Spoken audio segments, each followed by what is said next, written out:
Good afternoon and welcome everyone. You are watching the Africam show, brought to you by explore.org, and my name as always is Russell Gerber. I'm back again for a lovely half hour checking out the live cameras, seeing who we've got hanging around at our various waterholes around these wild areas in South Africa.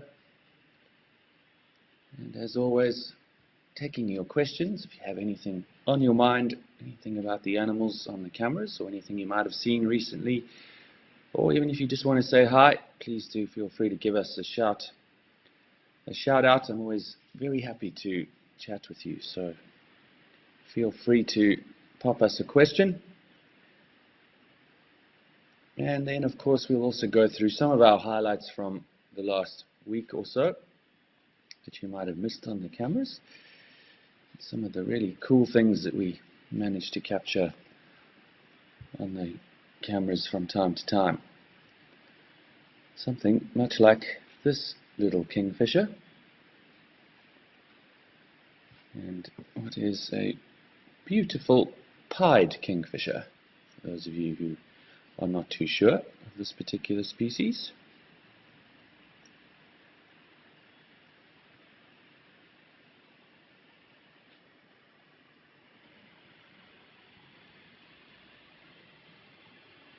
And this one likely to be a female.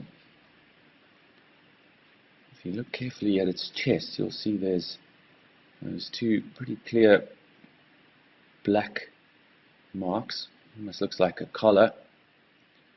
And the female only has the single line. The male actually has a second solid line that goes all the way out across the chest.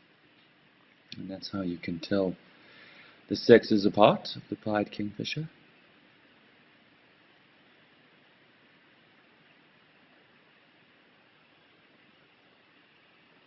This young lady intent and watching the waterhole, of course, for any potential prey that might come into view. Pied kingfisher is quite well known for actually hovering above the water with their eyes on the water and then diving down into capture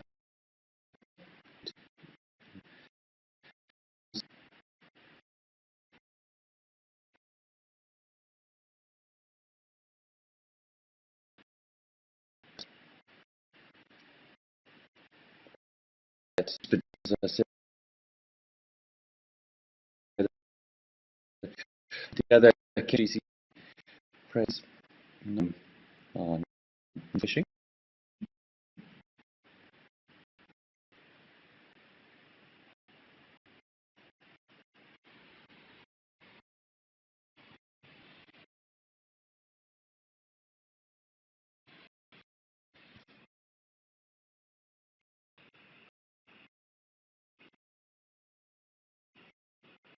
Over Tembe,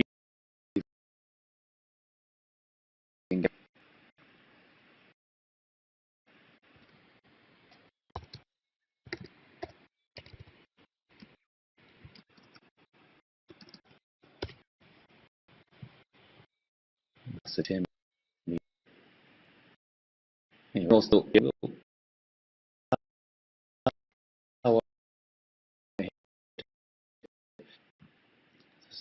over to Tembe. Just before we started, elephants hanging around at the Tembe waterhole.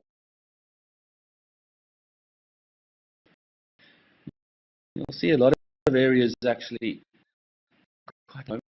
We had a little bit early rainfall for the season, which is very good news. This area is often go through cycles of drought. So we've had some pretty good early. Yes, as I said, it looks like getting early rain this year, which is great. So let's hope that news It's looking green at Tembe. It's a tropical region. If you've had a look at where our cameras are, go where you'll be able to find also on the Facebook page. You'll see that our Tembe camera I find most easterly, not too far in the Indian Ocean.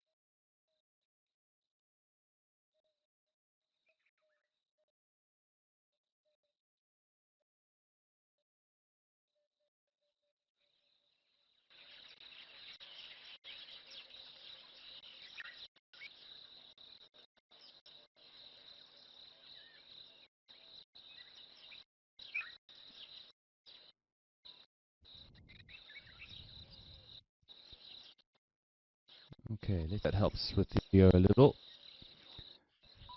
We're just having a couple of audios working on that, folks, so just bear. I hope you can all hear me okay now. We're still at Tembe, hanging out with the little impala for now. I think we are going okay. Let's dive right into our first highlight from again.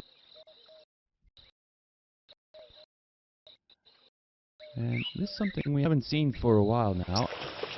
We start seeing them more as we get into the rainy season, but it's beautiful herd of buffalo. And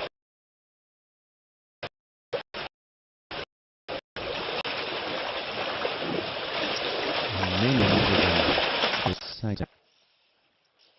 You'll hear that rap. Those are busy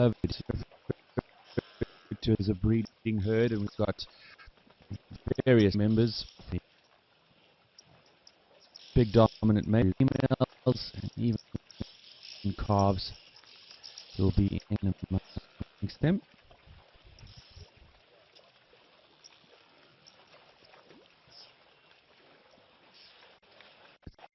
So nice to see them all coming down for a drink. This was just a few days ago. As you used it.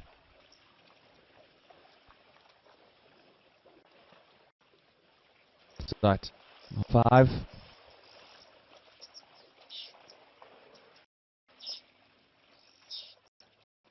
Brings us to our quiz question for the viewer. Really blessed with all both the male and female. He knows what was this of ever. What was the biggest set of buffalo horns ever recorded? That's from point to your thoughts are pretty. And the males.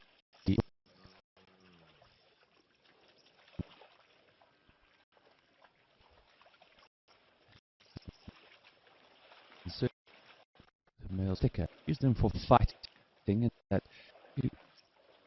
well-named big boss on like a on the head.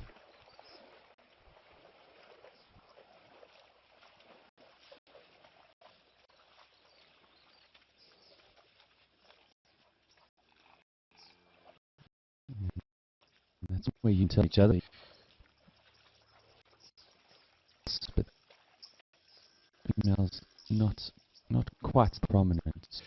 That's the one way you tell them apart if you get them on the side.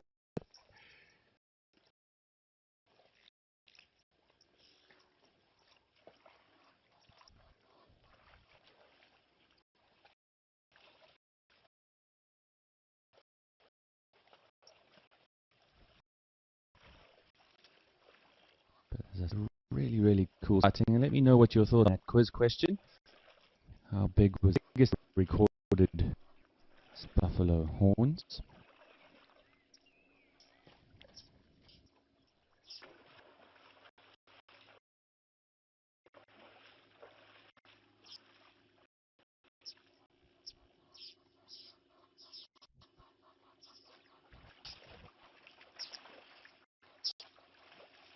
as you can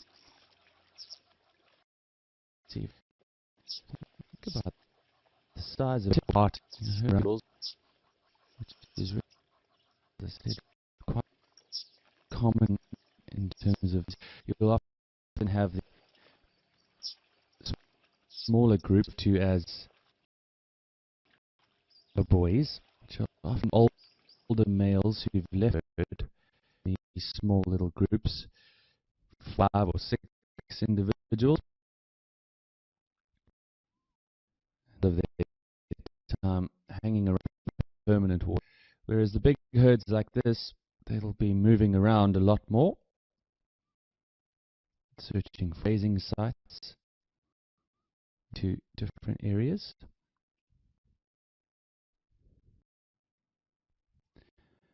And that moving around does make it, of course, a little difficult for the older big, which is often why you see them break away from the herd. But as I said, a lot of a huge group of buffalo.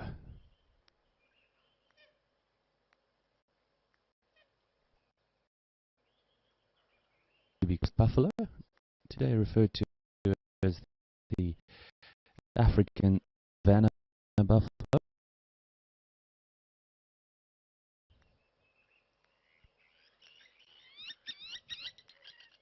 And we're live now, of course. Ostrich.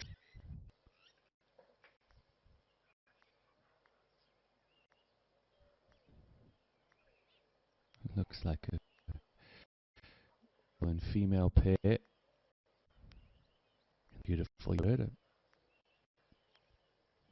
Masked weave.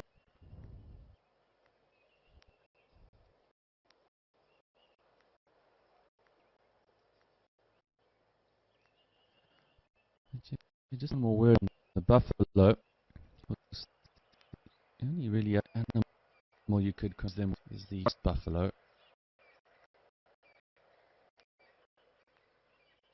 Northern got that to the equatorial regions.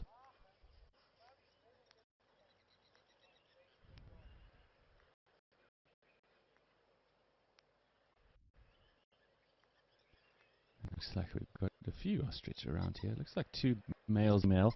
Again, for those of you who want to figure, can tell them apart.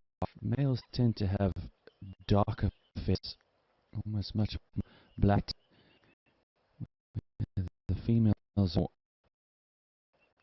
uniform brown.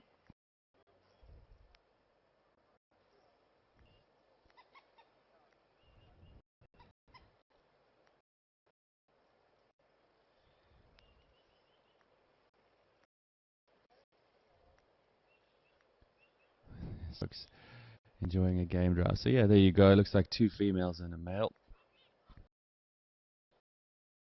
Now you can see that much darker color that I was chatting about.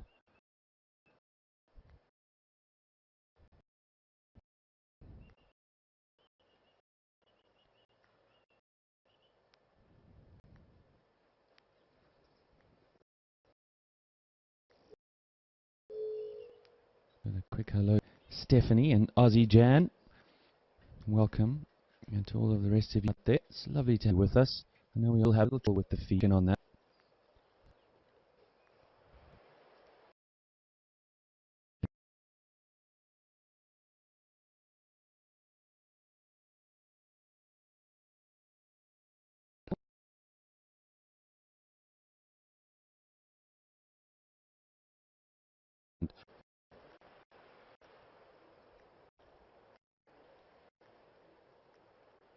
Anything that they can find quite omnivorous if the need is, but otherwise most of the time will be herbivorous.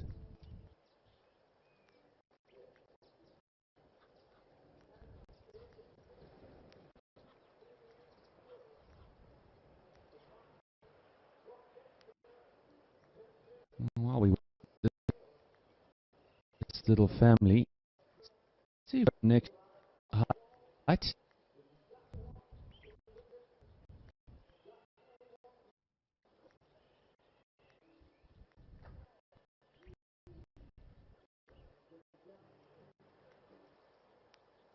gremlins in the systems to, of course, everyone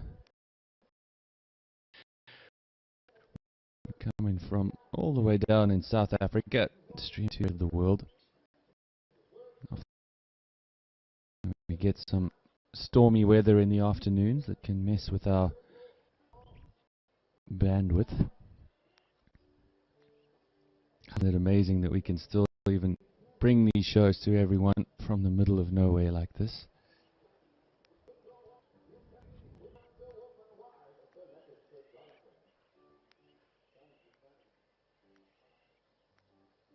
Always lovely watching the ostriches.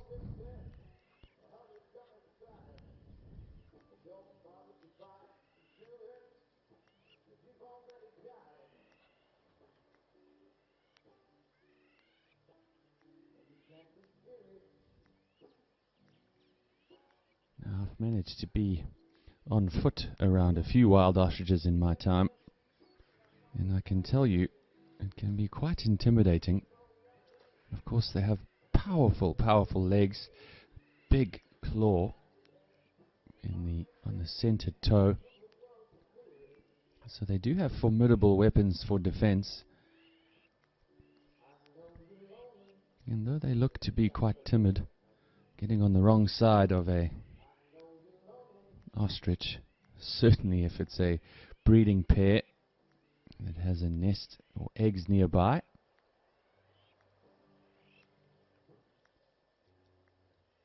that can be quite fun. And I've been chased by ostriches a few times out on foot.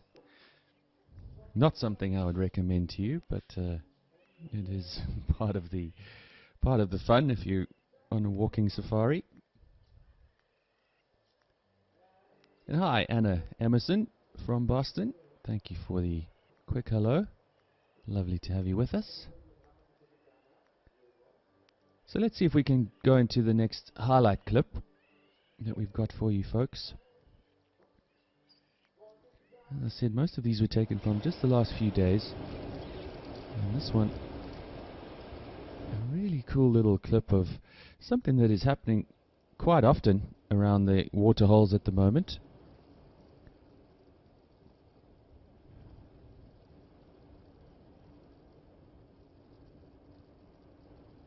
And that is the aquatic birds having an absolute whale of a time at the moment in terms of feeding. Again, something we've touched on most of the shows. At this time of year, our waterholes are very much drying up. And the area available for those aquatic species to hide from potential predators really gets less and less as the days go on. And that's just something that they have to deal with. But of course, everybody gets a benefit at some time of the year, and these are the incredible natural cycles that we have here. And this beautiful grey heron,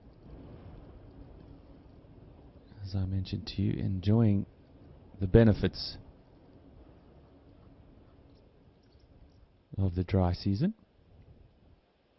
If you watch carefully, you'll see why I say that.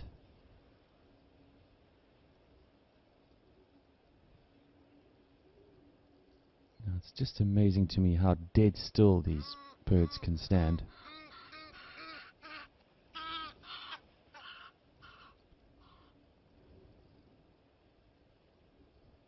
And of course, for us, very, very difficult to see what the heron can see.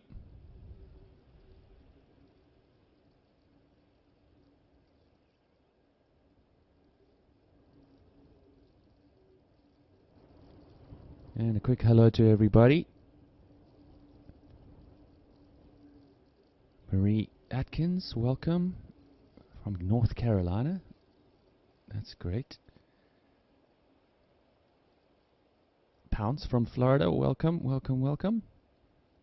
I know we've been having some sound issues today, folks, so sorry about that, if that is the case for you. As I said, keep an eye on this heron. It's just about to show you what I was talking about. We missed him. Yeah, he just grabs a frog from the water there. As I say, we've got real gremlins in the system today, but that was watching these herons making these catches. It's really, really fun to watch, and if you keep your eye on the water holes over the next few weeks, I'm sure we're going to see more and more of that. And DF Kathy's got an answer to the quiz, taking a guess at 36 inches for the buffalo horns. Remember our buffalo horn quiz? How big is the biggest ever buffalo horn or set of buffalo horns? 36 inches. Thanks, DF Kathy. I'll let you know towards the end of the show.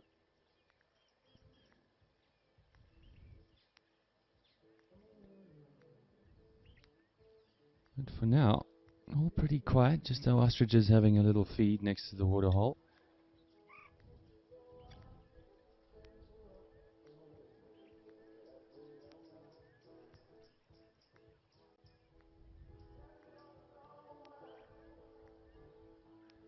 And let's dive into our next highlight video, I think.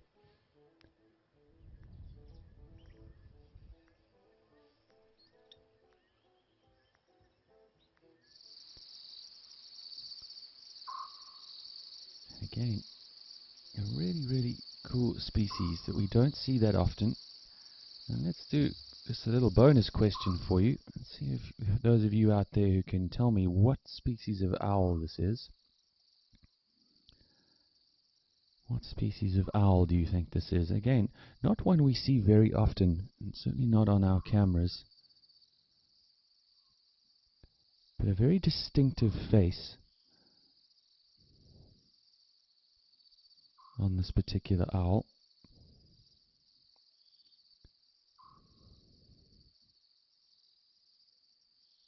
As you can see, it's got a very, very wide, flat face.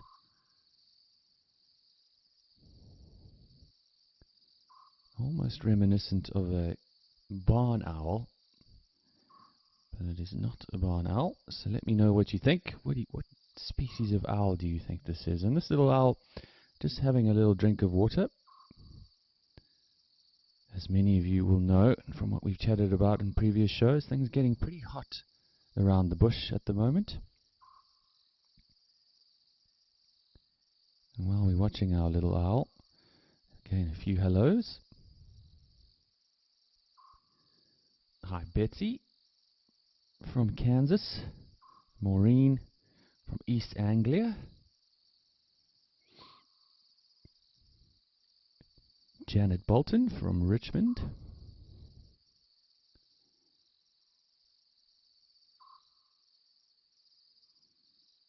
Hello to all of you. And Pounce asks, would male ostriches have more than one female? Yes, Pounce, it does happen from time to time. But more often than not, if they are breeding, it will simply be a breeding pair. So often if we do see a few females together with the male, they're often the offspring of that male that have now reached adulthood. And they'll sometimes hang around for sometimes a few years even in the vicinity, but then will normally make their way into territory. But when it is the breeding season, you'll note that the males also get these bright red legs, which is a good indication that it is indeed time for mating. And at that time, you almost always will see one male with one female, if she has been kind enough to accept him as a mate. So I hope that answers your question, Pounce. Larissa Sokol, hello to you out there. Lisa Renee from Florida. Eliza, welcome. Lovely to have you with us. Once again, tell me what you think, or who do you think this species of owl is?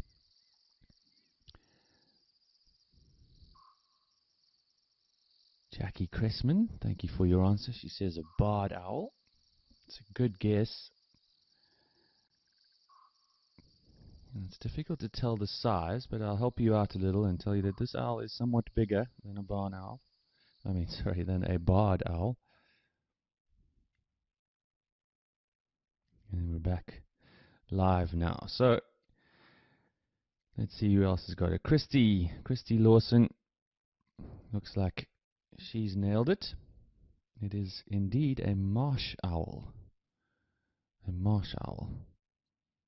So as I say, not one that we see very often. It's pretty much a medium-sized owl. And that greyish face is often a giveaway too.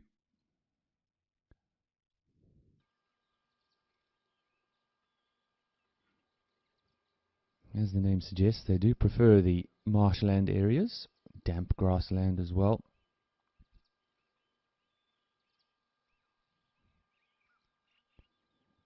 And actually, I've been fortunate enough to see some marsh owls nesting all together. They do from time to time actually roost in flocks,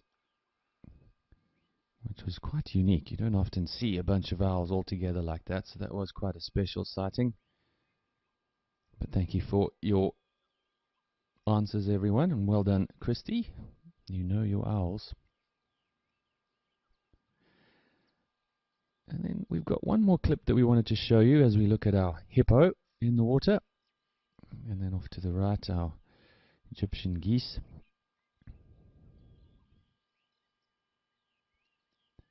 So our last highlight of the day before we get to our quiz answer.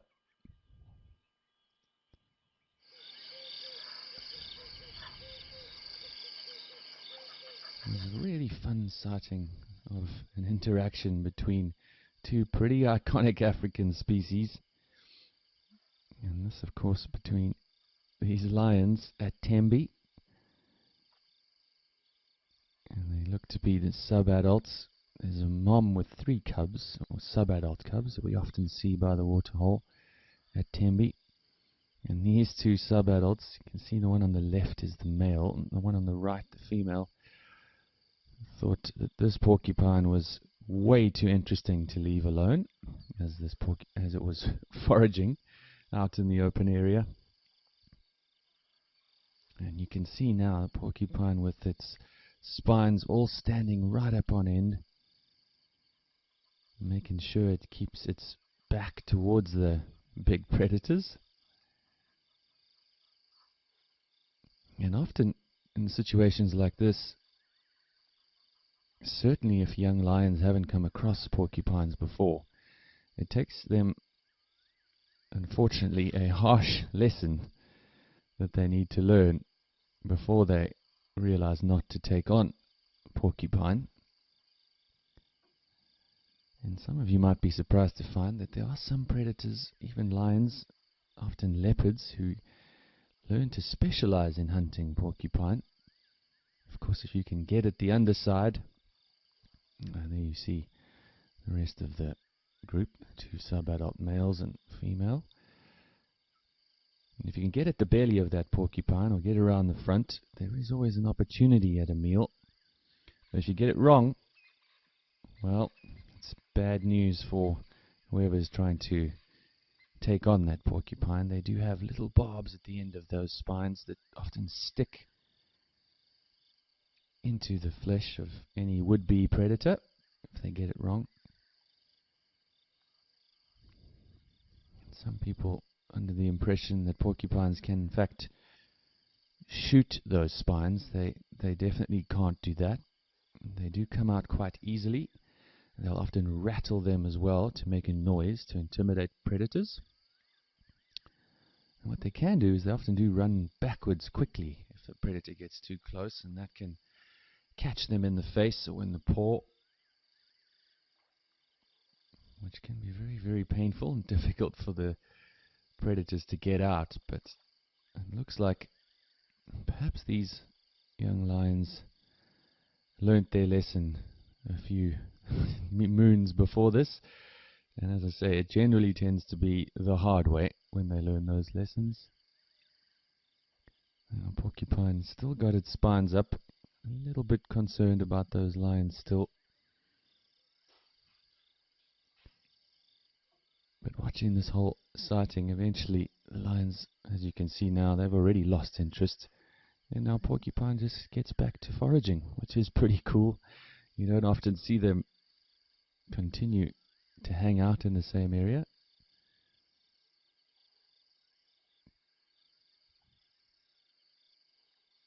as I mentioned, a really interesting sighting between the two of them. And then you see that male now also opening up its mouth like that, which is referred to as a Fleming Grimace. And it utilizes organs at the back of its mouth, sensory organs, to pick up scents. And it's often urine or interesting smells that will get the lions to actually make that grimace. So it's probably smelled the territorial urinations of another lion. And of course we're back live now, so I hope you enjoyed that little clip. Watching our hippo hanging out at the waterhole, and it is time for our answer to the quiz. So many of you gave us some guesses, but I'll tell you that the vast majority of you were well under what the actual record is of the biggest buffalo horns, point to point. So to put you out of your misery, the biggest horns ever recorded were actually around 64.5 inches, which is about 164 centimeters. 64.5 inches for our imperial guess, and of course 164 for our metric. So absolutely massive horns, and that, as I said, is point to point. And it was a male buffalo in East Africa. It was actually in Tanzania. So just to give you an idea of how absolutely huge those horns can get. They of course are not normally that size, but often reach around the 1 meter mark or so.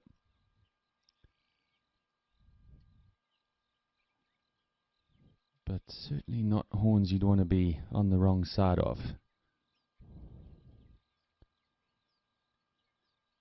But folks, unfortunately, that's all we have time for today on the show. I'm sorry about the audio issues we had earlier on. I hope we managed to correct those. But as always, it's been such a pleasure hanging out with you and watching all these animals on the live cameras and some of our highlights from the last few days. And thanks, as always, for your interaction. Always big pleasure for me to see where everyone's watching from all over the world. So thank you for that. For those of you who are interested, I will be on the explore.org site on the Africam channel just for a few minutes after the show to answer some more of your questions if you have anything on your mind. But otherwise, you can find me on Russ the Ranger at Instagram every week or any day. But unfortunately, as I mentioned, for now we are out of time. But please do keep your eyes on the cameras. But for now, we will say goodbye to you all and see you all again next week. Cheers for now.